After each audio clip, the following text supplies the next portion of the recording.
only 2 presidents of the United States have been granted a state visit since 1952. It's extraordinary that that's the situation. But here we have a position where 7 days into his presidency, he's invited to have the full panoply of a state visit. Extraordinary, completely unprecedented. And we can dwell on the reasons for that. But the reasons are nothing to do with the fact that we all in this room hold in great respect the United States presidency, their constitution, their history of presidents, which is part of our history, and we know how close that our cultures have melded together in the arts, in entertainment, in our film and cinema. We are merging into almost one nation, but we have a direct interest in the presidency of the United States because he's also the leader of the free world. Give me to my honourable friend. Yeah, the question of the 7-day invitation, would my honourable friend interpret desperation as the reason? And if my honourable friend is able to see desperation for a trade deal, does he think that President Trump might be able to detect it as well?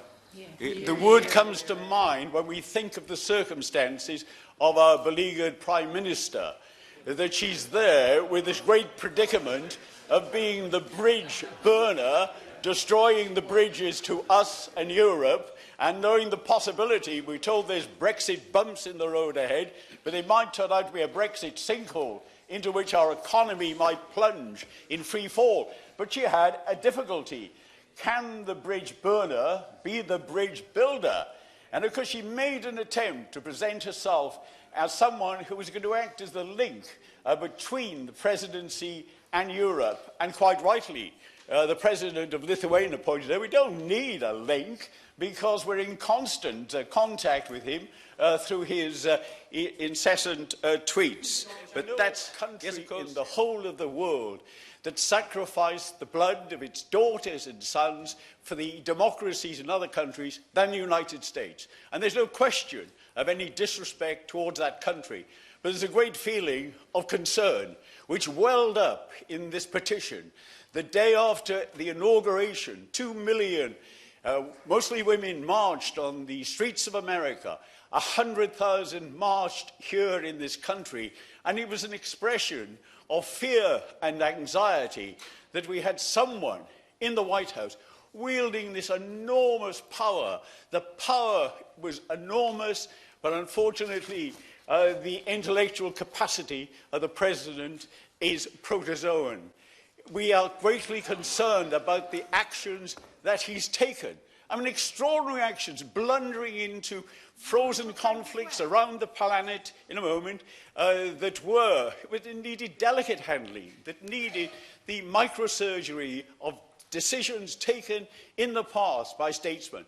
But he went in and he's caused problems every particular area in which he's become involved, in the China Sea, in Ukraine, and in Israel-Palestine. What complaint did the honourable gentleman make when Emperor Hirohito came here, who was responsible for the rape of Nanking? Yes. There have been many people who were here who were less welcome than others. That's absolutely true. But we've had people here who are very unsavoury characters, and not from the United States, as it happens. But certainly we can't try to imitate the errors of the past. We should set an example by making sure that we don't make those mistakes again. The member agreed that to have a state visit for someone who has shown such effrontery to basic climate science is another reason to say that he should not be coming here.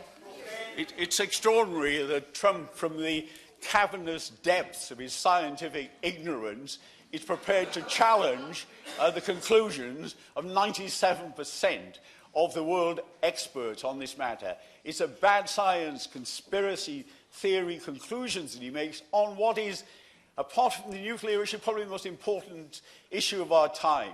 But it's on the nuclear issue where he is, again, almost unique in that he believes in nuclear proliferation and is trying to persuade countries like South Korea and Japan to acquire their own nuclear weapons. We know that the danger of nuclear war is not because of the malice of nations, but the likelihood that it will come by accident, by a human error, by a technical failure, like the one that happened when one of our missiles headed in the wrong direction towards the United States in a recent test.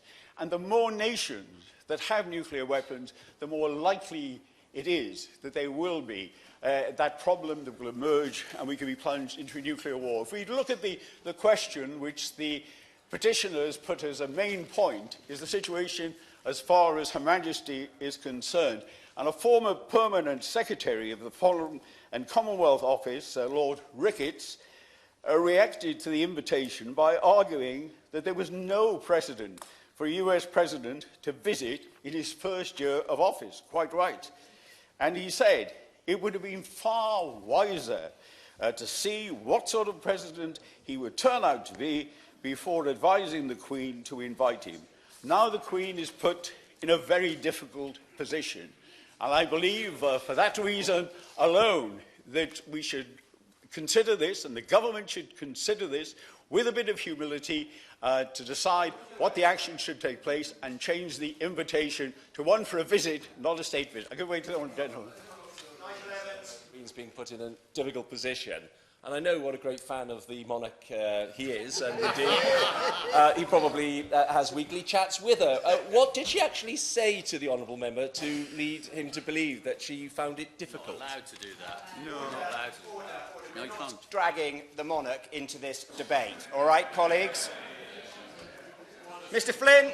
I'm well aware of the standing orders on this matter, but I speak as someone with enormous regard for the Queen. She's my inspiration. She's my example. I mean, she's working at an age that's 8 years beyond my age. And I'm certainly not going to be so wimpish as to stand down while she continues with her heroic work at her age.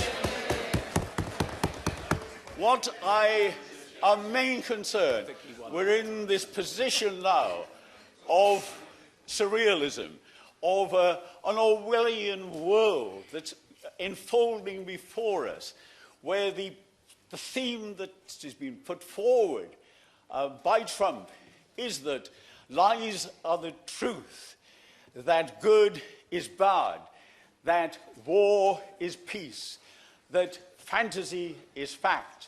And we see this with the figure of the Trump big brother, there, ever present, 7 days a week, 24 hours, preaching from this one source of news, the only voice of truth. Give way to the honourable gentleman.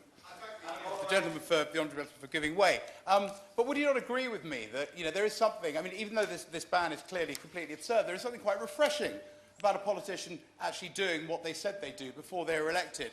And whilst this ban is quite ridiculous, it is actually a reaction to the chaos caused in the Middle East by previous generations of politicians, which in my view is far worse than anything that that Trump has done, and which many of the people in this room voted for. I mean, where is the will of the American people? Where is your respect for that?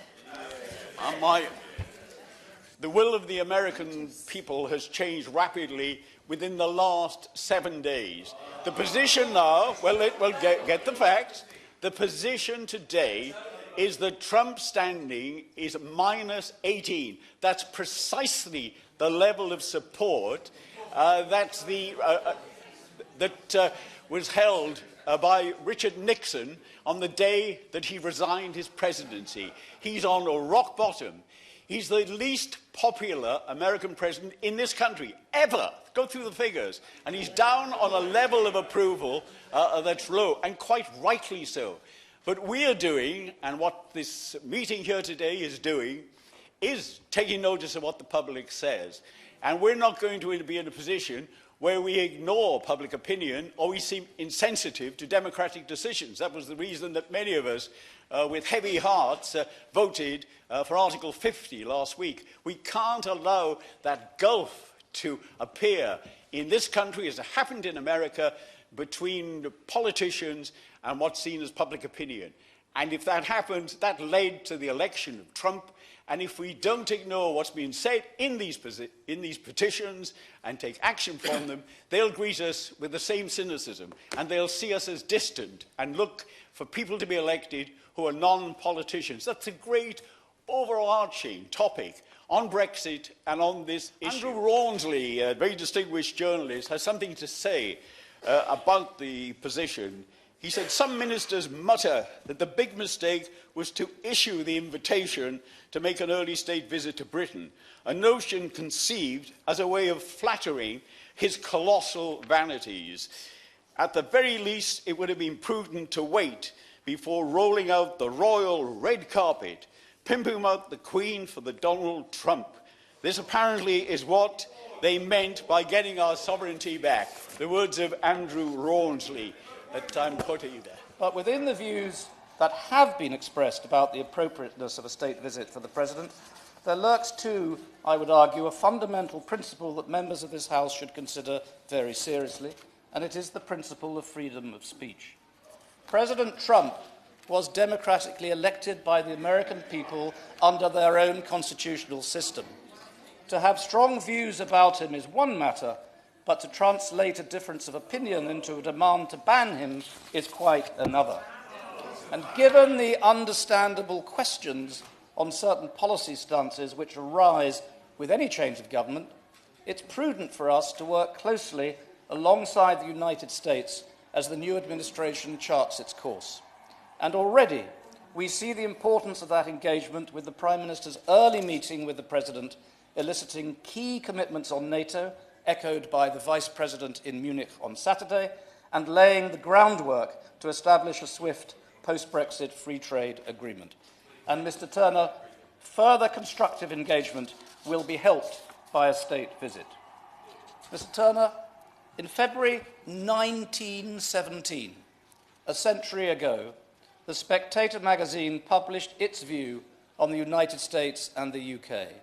It read, "It would be easy to write down 100 reasons why unclouded friendship and moral cooperation between the United States and Britain are a benefit to the world, and why an interruption of such relations is a detriment to progress and a disease worldwide in its effects." I'm in the middle of a quote. It went on. But when we'd written down all those reasons, we should not have expressed the instinctive sentiments which go below and beyond them all. To our way of feeling, quarrelling and misunderstandings between the British and American peoples are like a thing contrary to nature. They're so contrary to nature, it went on, that the times of misunderstanding have always seemed to us abnormal, and a return to friendship not an achievement of wise diplomacy, but merely a resumption of the normal. It is that historic normality that is reflected in this invitation.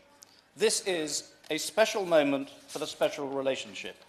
Mr. Turner, the visit should happen, the visit will happen, and when it does, I trust the United Kingdom will extend a polite and generous welcome to President Donald Trump.